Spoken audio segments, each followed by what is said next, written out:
Soy la doctora Maricel Pellegrín, antropóloga, y en el marco del primer Congreso Nacional de la Enseñanza del Folclore, asumo con mucho gusto el rol de coordinadora de la Mesa Área Formación Ética y Ciudadana.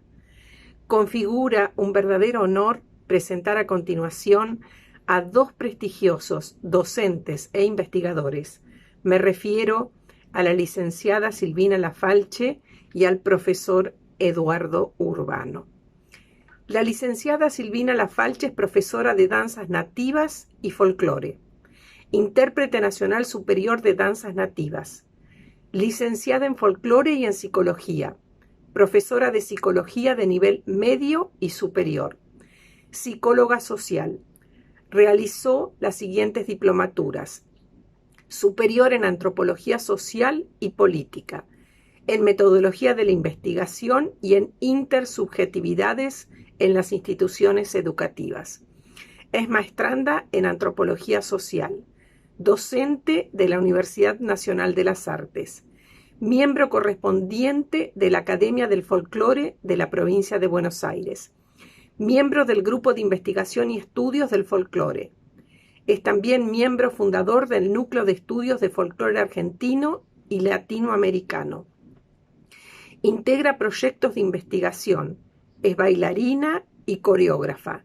Obtuvo como tal el premio en el certamen Precosquín, entre otros muchos reconocimientos. Es también conferencista, tallerista y asesora coreográfica. Actúa como jurado en certámenes de danza folclórica.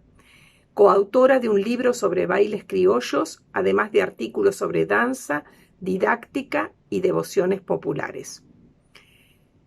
El profesor Eduardo Urbano es profesor en Ciencias Antropológicas por la Universidad de Buenos Aires, profesor en Música con ciclo superior en guitarra del Instituto Weber.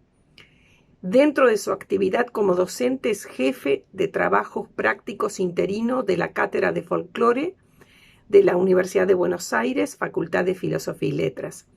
Profesor adjunto interino del Seminario de Grado Imaginarios Nacionales y Contramodernidad de la misma institución.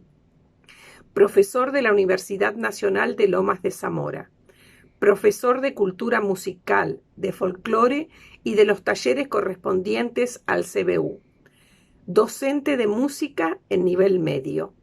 Es autor de libros en coautoría y de diversos artículos, como por ejemplo Una educación integral para la diversidad, la evaluación, instancia de enseñanza-aprendizaje, Ciencias Sociales 7. Dicta cursos y participa en congresos de la especialidad. Es investigador en distintos proyectos. Se desempeña también como formador de investigadores. Fue asesor de la Dirección General en temas pedagógicos y de gestión del Ministerio de Educación del Gobierno de la Ciudad de Buenos Aires. Consultor a cargo del área pedagógico-didáctica del programa Equipos Comunitarios para Pueblos Originarios del Ministerio de Salud y Ambiente de la Nación. Ex rector del Colegio Martín y Omar. Con esta presentación le damos la palabra a la licenciada Silvina Lafalche. Muchas gracias. Buenos días, quiero saludar y celebrar la realización del primer Congreso de la Enseñanza del Folclore en la Escuela 2022, organizado por la Academia Nacional del Folclore de la República Argentina, el Ministerio de Educación, Ciencia y Tecnología de la provincia de Santiago del Estero, la Universidad Nacional de Santiago del Estero y la Escuela para la Innovación Educativa. Por supuesto, también quiero agradecer esta convocatoria a exponer en esta mesa de formación ética y ciudadana. Mi ponencia se titula Folclore y formación ética y ciudadana, algunos tópicos en el camino a la implementación de la Ley Nacional 27.535 de 2019. Paso a exponerla. Esta ponencia se centra en la articulación entre folclore y formación ética y ciudadana en el marco del primer Congreso de Enseñanza del Folclore en la Escuela. Más precisamente, se aboca al objetivo de contribuir a la implementación de la Ley Nacional 27.535 del 19, a través de la identificación y definición de los temas de folclore a incluir en los contenidos curriculares del Sistema Educativo Nacional, en los niveles de educación inicial y primaria del área mencionada. Excede el alcance de esta exposición a ser un desarrollo exhaustivo, ya que el tema admite ser abordado desde diversas aristas. En razón de lo anterior, he seleccionado algunos tópicos que considero pueden aportar algunas reflexiones. Previamente voy a hacer mención de 3 aspectos que están en la letra de la ley y merecen ser subrayados. Ley que, como todos sabemos, ha sido el logro de un colectivo de personas en el que la Academia Nacional del Folclore de la República Argentina tuvo la principal iniciativa, realizando un trabajo loable para que hoy tengamos este nuevo marco legal que todos estamos celebrando. Bueno, retomando los 3 aspectos a mencionar. En primer lugar, destaco que lo que venturosamente se ha sancionado es una ley de educación. Por otra parte, enfatizo que se legisla respecto de la inclusión del folclore en la educación común, dentro de los 3 niveles obligatorios del Sistema Educativo Nacional. Por último, advierto que lo que la norma explicita es un derecho, el cual tiene que ser nuestra prioridad al momento de trabajar en su implementación.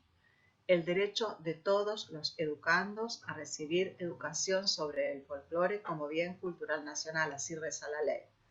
Como señalamos en un artículo previo, en coautoría con María Susana Colatarsi y Marcos Paletti en el 2020, dijimos en ese momento que esto implicaba, desde nuestra perspectiva, el compromiso del Consejo Federal de Educación, por una parte, y el compromiso de los interesados en el tema de informarse y formarse adecuadamente para el logro de la implementación de esta ley de educación. Bueno, el párrafo anterior invita a pensar acerca del folclore como contenido transversal, a reflexionar con qué perspectiva de folclore serán seleccionados y abordados los contenidos, y a poner el foco en lo prioritario de la formación en folclore de los docentes de las distintas áreas y niveles implicados. Sobre estos tópicos trabajaré en el siguiente apartado para finalizar analizando los núcleos prioritarios los núcleos de aprendizajes prioritarios, los NAP, la sigla NAP, de formación ética y ciudadana, aprobados por resolución del Consejo Federal de Educación, sugiriendo algunos contenidos de folclore que pueden articularse con el área de formación ética y ciudadana. En todo momento sostengo la importancia de recuperar y poner en valor las contribuciones preexistentes que articulan folclore de educación producidas por especialistas en folclore, además de los interesantes trabajos actuales que se están produciendo, muchos de ellos a partir del interés y expectativas que esta ley ha generado. El primer tema que quiero trabajar es folclore como contenido transversal, perspectivas de folclore y formación de formadores. Voy a citar a Clara Pasafari, quien en 1969 escribe estas líneas que voy a nombrar en su libro Folclore de Educación. Ella dice: ser hoy educador significa comprender y asumir el mundo actual en todas sus perspectivas y realizaciones. Ya no puede considerarse buen maestro o profesor quien domina su especialidad pero carece de apertura vital hacia las increíbles manifestaciones de nuestra época o las posee en grado deficiente. El profesor que admite que algo de lo actual no le interesa está coartado para cumplir su misión en la sociedad presente. Pasafari brinda en este libro no solo el fundamento psicosocio-pedagógico para la introducción del folclore en los ámbitos escolares, sino también una orientación concreta sobre objetivos, metodologías, contenidos y bibliografía para los niveles educativos que en ese momento eran denominados de enseñanza preprimaria, primaria y media. Esta obra es una muestra cabal del posicionamiento acerca del rol que le cabe al folclore como contenido transversal en la educación formal. Este posicionamiento es compartido con otros investigadores y especialistas de folclore de su época y con otros que la precedieron. Por ejemplo, a modo de ejemplo, el doctor Augusto Raúl Cortázar fue quien prologó su libro. Bueno, en este caso, ella Pasafari sostiene la transversalidad del folclore desde la continuidad sociocultural y la configuración de la personalidad de los educandos. Vincula continuidad sociocultural con tradición como base de sustentación, pero no se instala en la idea de una tradición estática y cristalizada. La voy a citar nuevamente. Ella dice: la tradición descansa en la pluralidad de sus numerosos elementos y hasta en la contradicción de estos, y elabora a partir de ellos un estilo que se transmite. La inserción del folclore como un contenido transversal no es novedosa. De alguna manera cito a Pasafari y en ella voy a honrar a todos los maestros, investigadores, folclórologos que trabajaron justamente en honor al tiempo, porque no me puedo explayar, pero para plantear esto, que la inserción del folclore como un contenido transversal no es novedosa. El planteo de Pasafari, autora a la que estoy tomando para ejemplificar, es caja de resonancia del pensamiento de una gran cantidad de especialistas, bueno, que lo acotado esta ponencia me impide enumerar, y que coincidieron en esta perspectiva casi desde los inicios de la construcción del folclore como campo disciplinar. Lo que es novedoso es la posibilidad que nos ofrece la ley nacional sobre la que estamos trabajando, al establecer un marco taxativo para ponernos a reflexionar sobre cómo llevar a buen puerto esta implementación transversal, que de ninguna manera debiera afectar, sino ir en paralelo o articular con los espacios ya existentes y consolidados en la educación formal en folclore, brindada usualmente como una asignatura artística. Bueno, retomando el párrafo que inicia este apartado, Pasafari delinea así el rol de los educadores, instándolos a asumir el mundo actual en todas sus perspectivas y a no quedarse solamente en el dominio de su especialidad. Si omitimos el año que fue escrito, 1969, podemos ver que cobra una vigencia realmente asombrosa hoy día. Podemos trasladar perfectamente estos planteos al mundo globalizado, hiperconectado, de fuerte impacto tecnológico, multicultural, de emergencia de nuevos actores, con centralidad en los enfoques de perspectiva de género, etc., en el que hoy desempeñamos nuestra tarea de educadores. Se perfila así un desafío para los docentes que se encuadra dentro del paradigma de la educación permanente y que atañe a la formación de formadores, más específicamente a la formación en folclore. Me refiero, e insisto, a que resulta prioritaria la capacitación de los educadores para una cabal comprensión de los fundamentos teórico-metodológicos del folclore como condición de posibilidad para la implementación de la presente ley, y que ésta no quede librada a la buena voluntad de los docentes y se concrete una correcta inclusión del folclore en el currículo. Insisto en señalar que para que los contenidos de la cultura tradicional puedan ser seleccionados y graduados a partir de secuencias didácticas apropiadas en las diversas áreas de educación común, un aspecto central es el de la formación o capacitación en folclore de los educadores de todos los niveles y modalidades. En continuidad con el planteo de la transversalidad de la incorporación del folclore como contenido en la educación común, entiendo que se hace necesario abordar la formación de formadores simultáneamente en dos vertientes: en la formación de grado y a través de la capacitación permanente de los docentes en servicio. La forma en que estos instrumentos será tema de debates y acuerdo para otras instancias, pero como señala Marta Silvia Ruiz en su libro Patrimonio Folclore de Educación, Fundamentos Pedagógicos y Propuestas Didácticas, libro del 2019, ella dice: debe comprenderse con claridad que en los niveles educativos obligatorios no vale la idoneidad y mucho menos la improvisación, y se requiere la profesionalización.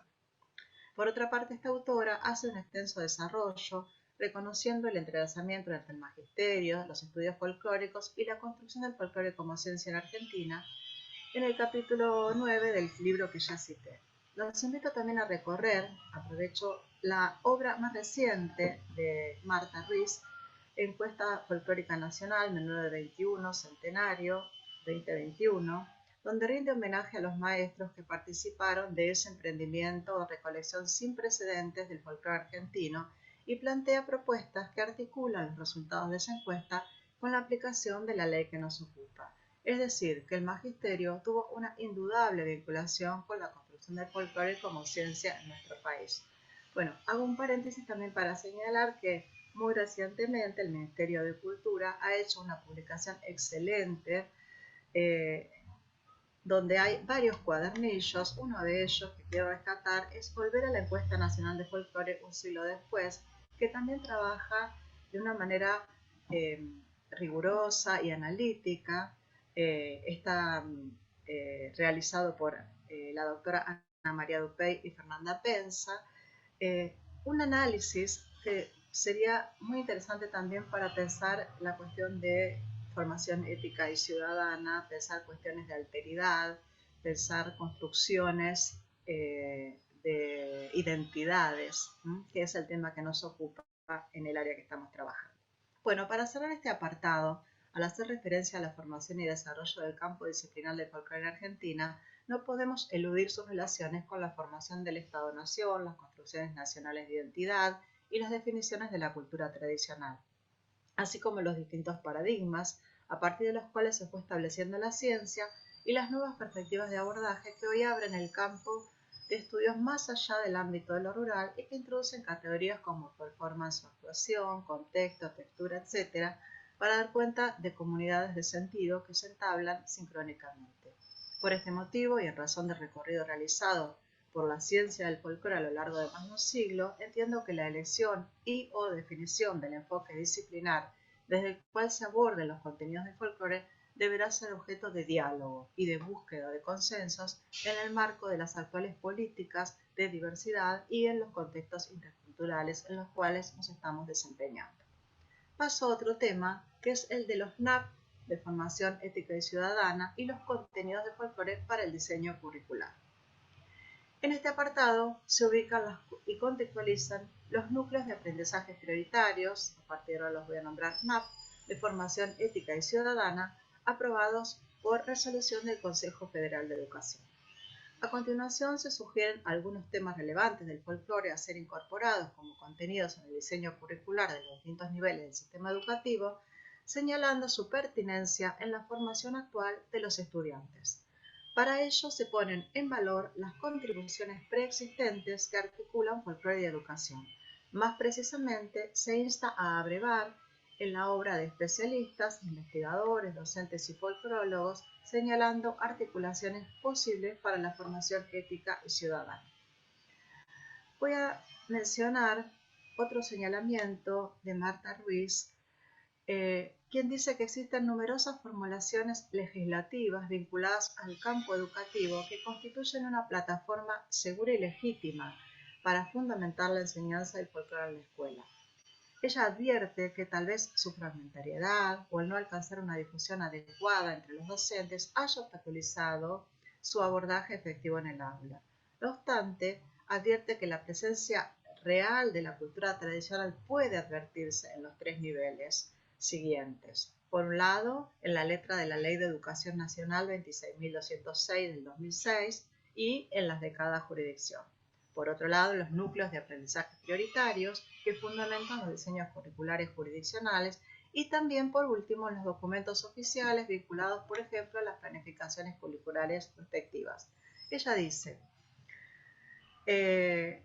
cuando se define a los NAP, un núcleo de aprendizajes prioritarios en la escuela refiere a un conjunto de saberes centrales, relevantes y significativos que, incorporados como objeto de enseñanza, contribuyan a desarrollar, construir y ampliar las posibilidades cognitivas, expresivas y sociales que los niños ponen en juego y recrean cotidianamente en su encuentro con la cultura, enriqueciendo de este modo la experiencia personal y social en sentido amplio. Los NAP de formación ética y ciudadana, aprobados por el Consejo Federal de Educación, establecen que la escuela ofrecerá situaciones de enseñanza que promuevan, por ejemplo, el reconocimiento de los aspectos comunes y diversos en las identidades personales, grupales y comunitarias, en el marco de una concepción que enfatice la construcción sociohistórica de las mismas para promover la aceptación de la convivencia en la diversidad. También la construcción progresiva de las nociones de libertad, paz, solidaridad, igualdad, diversidad, justicia, responsabilidad, bien común y respeto a la diversidad.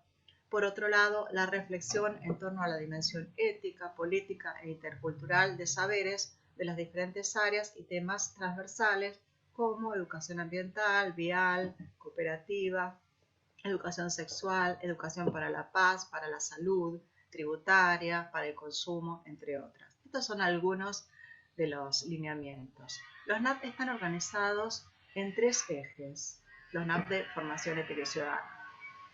El primero en relación con la reflexión ética, el segundo en relación con la construcción histórica de las identidades y el tercero en relación con la ciudadanía, los derechos y la participación.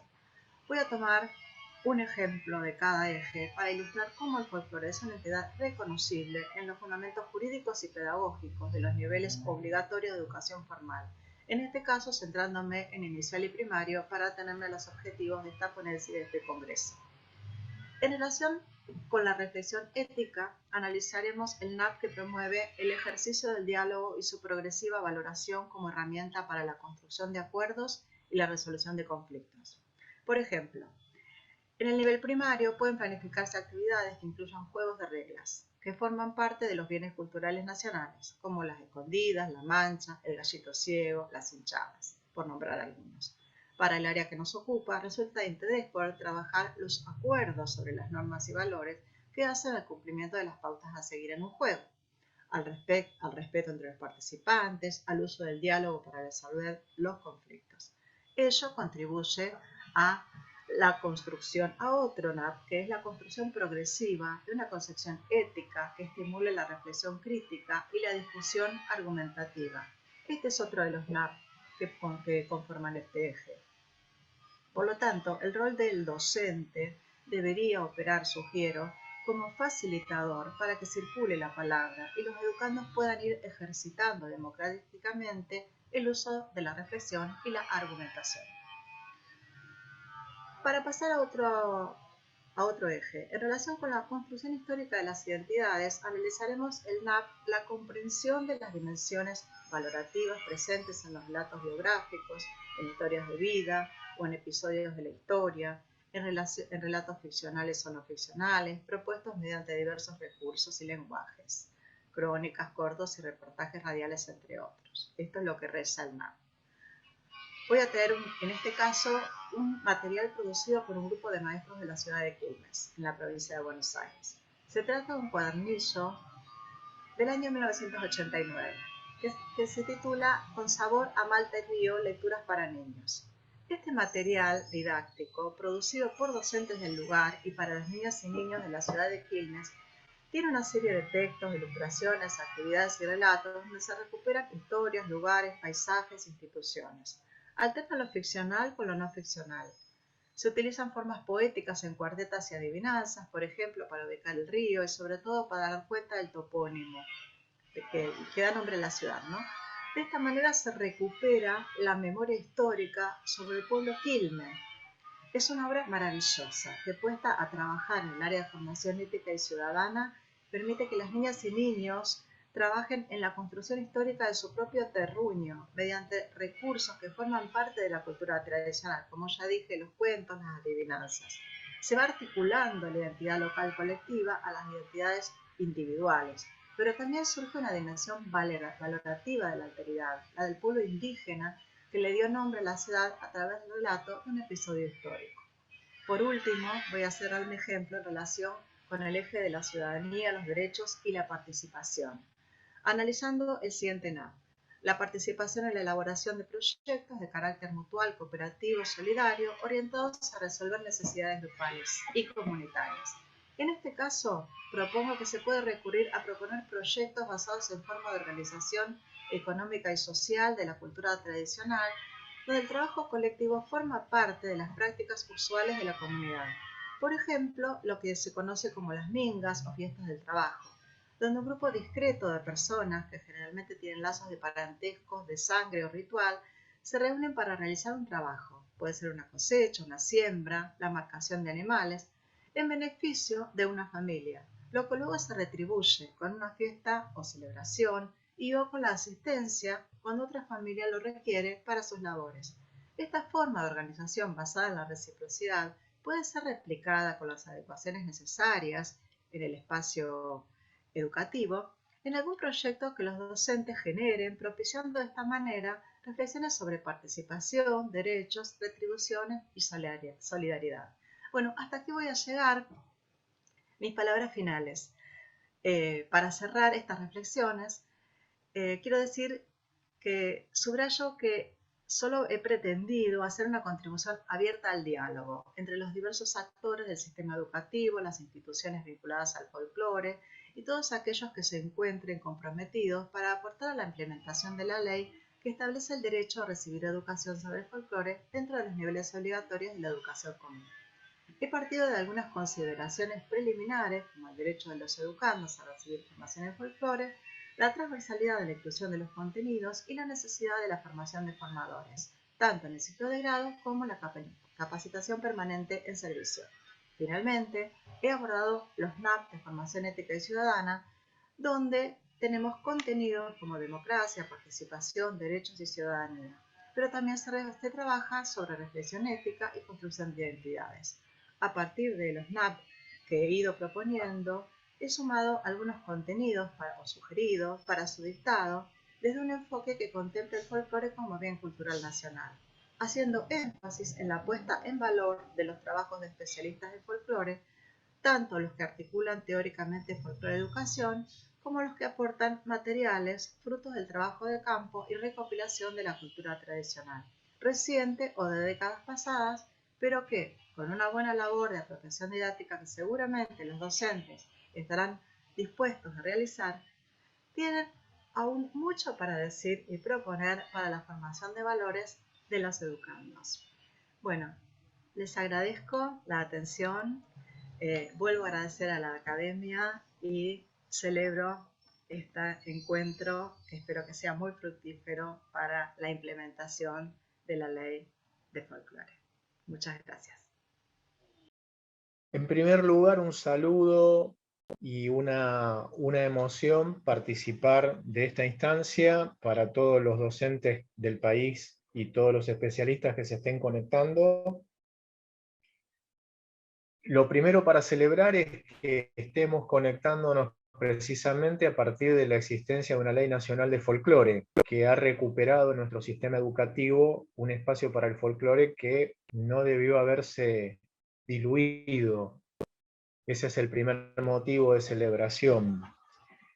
A continuación de eso, puesto a pensar en qué yo como antropólogo que trabaja en el área de la folclorística les puedo transmitir a quienes se encargan de la enseñanza, lo primero que se me aparece antes de hablar de la enseñanza es la conexión originaria que el folclore ha tenido con los estados en la creación de todas las sociedades occidentales modernas. Como a partir del siglo XIX, primero en Europa y luego en nuestra América, los estados han tenido la necesidad de apelar al folclore en su búsqueda de formar ciudadanos, de generar sentidos de pertenencia y sobre todo de conformar identidades nacionales que los reunieran a partir de distintas características. Esto ha sido un motivo común desde el siglo XIX. Lo que ocurrió seguramente es que el proceso, los procesos que nos ha tocado vivir a los que tuvimos en el siglo XX y los que hoy tocan a quienes están en este desafío en el siglo XXI, tienen una sustancial diferencia. Y de eso por ahí es el tema central que elegí para comentarles. Tomando el caso nuestro en Argentina, en el siglo XX, la sociedad nuestra, conformada por una suerte de mosaico que se hizo lugar en el sentido común con el nombre del crisol, esa suerte de mezcla étnica y de todos los tipos culturales que habitaban nuestro país en ese momento, se sirvió, por ejemplo, de una expresión que en algún momento terminó siendo casi como un discurso de Estado, que fue el criollismo. El criollismo fue muy efectivo en el sentido de, si bien provenía de una cultura local, las élites dirigentes percibieron en algún momento, cuando llegaba el centenario de nuestra Revolución de Mayo y por lo tanto nuestra existencia como nación, que podía ser útil para amalgamar en algunos puntos en común a esa cosa tan heterogénea que formaba ese crisol. Y vieron que de alguna manera cada uno de los sectores se servía o les servía las expresiones criollistas para representarse y para referenciarse. Por ejemplo, a los sectores que venían de distintos lugares, de distintas localidades del país, les permitía cuando llegaban a una ciudad encontrarse con expresiones criollistas, sentirse como en sus lugares de origen. A los que al contrario eran inmigrantes y no conocían absolutamente nada de eso, les resultaba un vehículo efectivo para integrarse a las mayorías locales, participar de las expresiones criollistas. Y finalmente a las élites dirigentes les resultaba provechoso en la medida en que, si bien no eran seguramente sus expresiones preferidas, les permitía aunar estos sectores que muchas otras cosas, incluso del orden de lo social, estaban en disputa con ellas, con las élites dirigentes. Así es que el criollismo, por lo tanto, lo que, digamos, genéricamente podemos llamar criollismo, las expresiones criollistas, hacia la época del centenario, 1910, en una suerte de cultura nacional. O sea, se llevó a cabo una operación desde el aparato de Estado que hizo que una cultura rural se convirtiera en una cultura nacional. Y que fuera bastante efectiva durante bastante tiempo, para poder unir esos pedazos del mosaico o amalgamar esas uniones necesarias de ese llamado crisol. En el siglo XXI el desafío es otro, porque la realidad es que también estamos habitados y atravesados por muchas heterogeneidades, pero la posición hoy es diferente. Y vale por ahí contrastar con lo que pasó en el segundo centenario, en el bicentenario, en 2010. En 2010 no solo no hubo una expresión, una sola expresión, que fuera tomada desde el Estado como reivindicación de la identidad nacional o como arrogándose la representación de lo argentino en su celebración de los 200 años de vida, etcétera, etcétera, sino que por el contrario, cada acto público que el Estado patrocinó estuvo fundamentalmente dirigido a la participación de múltiples expresiones, donde lo que se veía no era un llamado a una identidad, sino al revés, una única identidad nacional, sino un mosaico de expresiones que lo que mostraban eran las heterogeneidades y por lo tanto la diversidad antes que la unidad. Y claro, yo creo que ahí está el desafío en el siglo XXI a la hora de enseñar folclore, porque hoy el folclore tiene que plantearse en términos de hay muchas más diversidades para preservar que lo que antes fueron simplemente las locales y regionales, sobre todo en el campo de lo étnico y de lo social. Y para preservar esas diversidades hay que permitir que emerjan.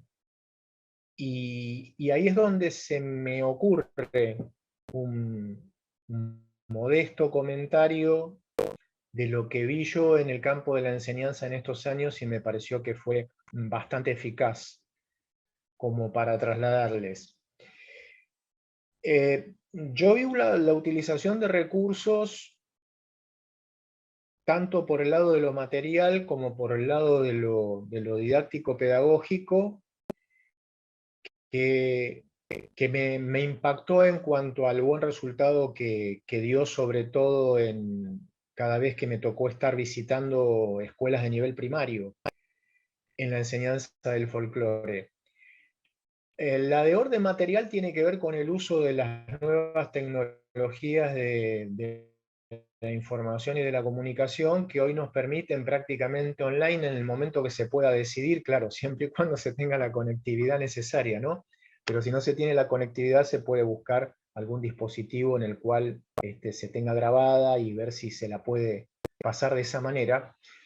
Nos da la posibilidad de acceder en el momento que se nos ocurra a cualquier manifestación folclórica que querramos trabajar o con la que querramos ejemplificar y tomarla de forma completa, con lujos y detalles, de manera que no exige llevar a los niños específicamente a los lugares donde se están produciendo en las fechas exactas y quedarse solamente con el impacto de lo que han podido ver ese día y complementar con palabras lo que se perdieron de ver. Está la posibilidad de detener todas las veces que sea necesario detener lo que se está viendo, volver a verlo, y eso me parece que es una herramienta cualitativamente muy, muy valiosa para poder enseñar meticulosamente lo que uno quiere mostrar de una manifestación folclórica. Y el recurso didáctico que he visto funcionar maravillosamente combinado con este es, en la medida en que se promueven estructuras de participación en las clases, debate, discusión por grupos, mesas de trabajo, reparto de consignas con observaciones dirigidas hacia distintos puntos de lo que se está analizando, también necesariamente ahí es donde van emergiendo las perspectivas de toda la diversidad y de la heterogeneidad, de las procedencias